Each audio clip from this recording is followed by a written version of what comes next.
ইতিমধ্যেই রনোজ পেগু তিনি এসে পৌঁছেছেন।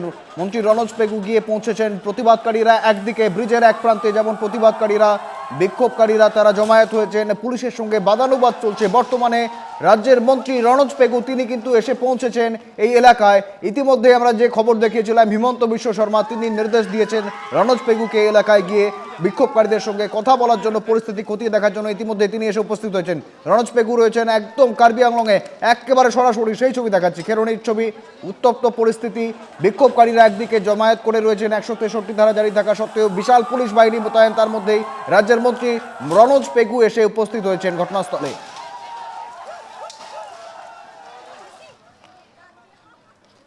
যেহেতু উপস্থিত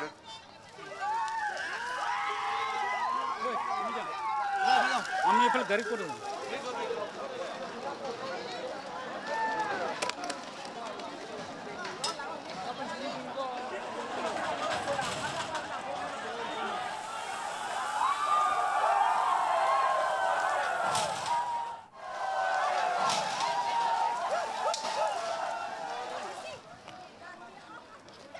নির্বাচনের দাবি, এছাড়াও সংরক্ষিত বনাঞ্চলে 6 শিডিউল জায়গায় কিভাবে বহিরাগতরা এসে থাকতে পারেন, জবরদখল করে থাকতে পারেন, তাই সেই অভিযোগ নিয়ে কার্যত তাদেরকে উচ্ছেদের দাবিতে এই অগ্নিগর্ভ পরিস্থিতি। পাশাপাশি তারা বিজিআরেও ইলেকশন অর্থাৎ নির্বাচনের দাবিও জানাচ্ছেন।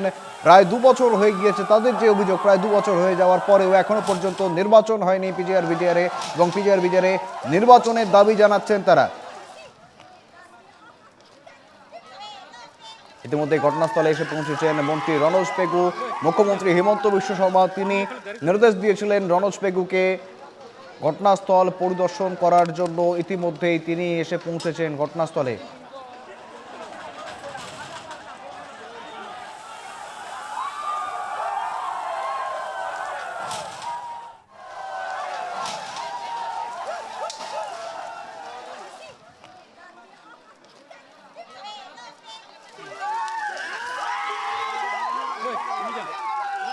আমি এফএল গাড়ি করে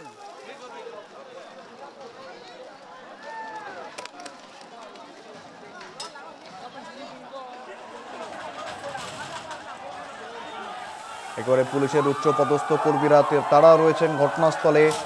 এসে পৌঁছেছেন রাজ্যের মন্ত্রী রনোজ পেগু।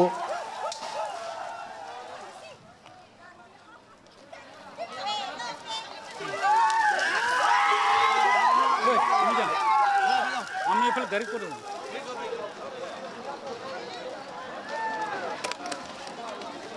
উত্তপ্ত পরিস্থিতি কেরুনিতে, কেরুনি জুড়ে 163 ধারা জারি রয়েছে। একসঙ্গে 4 জনের বেশি জমায়েত করা নিষিদ্ধ। তারপরেও আজ সকালের একদম লাইভ ছবি দেখাচ্ছি আপনাদের, একদম সরাসরি সম্প্রচার। এক প্রান্তে বিক্ষোভকারীরা তারা এসে কিন্তু জমায়েত করেছেন এবং তাদের যে দাবিগুলি, সেই দাবিগুলি পুলিশের উচ্চপদস্থ আধিকারিকদের সামনে তুলে ধরছিলেন। একটু আগেই জানাচ্ছিলাম তারা ব্রিজের অন্য প্রান্তে যাওয়ার চেষ্টা করছিলেন, তবে পুলিশ তাদের বাধা দেয়। বর্তমানে কিন্তু মন্ত্রী রনোজ পেগু এসে পৌঁছেছেন ঘটনাস্থলে।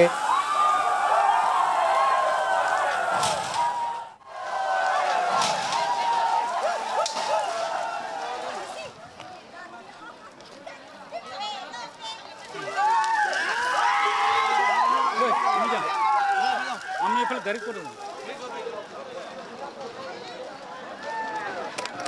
পাব্লিকৰ ডিমাণ্ড যোনটো আছে বহুত দিনৰ পৰা আমি তুলিৰাম ৰথাং যোনটো আমাৰ CEM হয়, তাক অলপ মানে আমি পাব্লিক হৈ কথা পাতিবলৈ আমি বিচাৰি আছিলোঁ।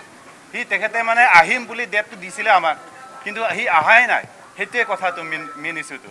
সেইটো কিহৰ কাৰণে অহা নাই সেইটোৱে আমি সুধিব বিচাৰিছোঁ, জানিব বিচাৰিছোঁ। যদি তেওঁলোকৰ লগত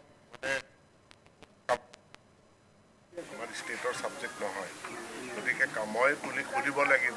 সেইদিনা মই ফোন কৰিছোঁ, কৈছিলোঁ মইতো 22 তাৰিখ তেওঁলোকক আলোচনাত মাতিছিলোঁ, কিন্তু ৰাতি এইটো ঘটনা ঘটি গ'ল। গতিকে কালি আলোচনাটো নহ'ল। এতিয়া আমি এটা বেলেগ টাইম, বেলেগ এটা ডেট, বেলেগ এটা টাইম আপোনালোকে ফিক্স কৰিলে মই সেইটো ফ'ৰ্চ কৰিব পাৰোঁ, নিজে থাকিব পাৰোঁ। আৰু ছাৰ অকল আমি মিটিং কৰিবৰ কাৰণে আমাৰ CEMক মাতা হোৱা নাই। যিটো আমাৰ দাবী, আমাৰ পাব্লিকৰ দাবী যিটো আছিলে, আমাৰ বিজিআৰ মাটিটো যিটো লেণ্ড আছিলে, এইটো ইলেকশ্যন হ'বই লাগিব আমাৰ ডিমাণ্ড এইটো কিমান বছৰ পৰা আমি ইয়াত প্ৰটেষ্ট কৰি আছিলোঁ আমি ইয়াত ধাৰণা বহি আছিলোঁ তথাপি আজিলৈকে হ'ব কৈ কৈ আজিলৈকে হোৱা নাছিলে সেইকাৰণে আমি ৰাইজে উঠিবলগীয়া হ'ল এতিয়া 2 বছৰ পাৰ হৈ গ'ল যে বিচাৰত ইলেকশ্যন হ'ব বুলি এতিয়া টাইম দিখিনিয়ে যে 2 বছৰ ভিতৰত বিচাৰত ইলেকশ্যন কৰিব পৰা নাই হাইকোৰ্ট হৈ আছে হাইকোৰ্টত কথা নহয় ছাৰ 2 বছৰ হৈ গ'ল 2 বছৰ ধেমালি কথা নহয় তুই যে বিচাৰত ইলেকশ্যন হোৱা নাই এইটো সাব জুডিচ বুলি কৈ থাকিলে নহ'ব নহয় আমিও জানো সাব জুডিচ বুলি কি হয় সাব জুডিচ কথা কৈ থাকিলে নহ'ব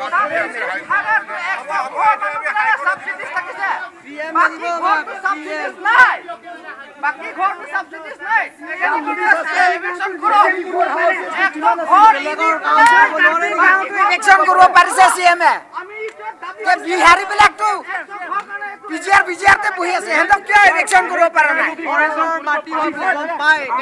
নিজৰ কাৰ্বি গাঁৱতো ইলেকশ্যন কৰিব পাৰিছে চৰকাৰ মাতি ইয়াত বিচাৰত ইলেকশ্যন নহ'ব বুলি Mana di anu tu nak kemang sini lo mati di amasi Indu tu ninje berbedo de kopi makan ninje berbedo amat kacing kicing mai ke hadak mati di hadak la cing mai dam rong nak cokbo kali dagi also just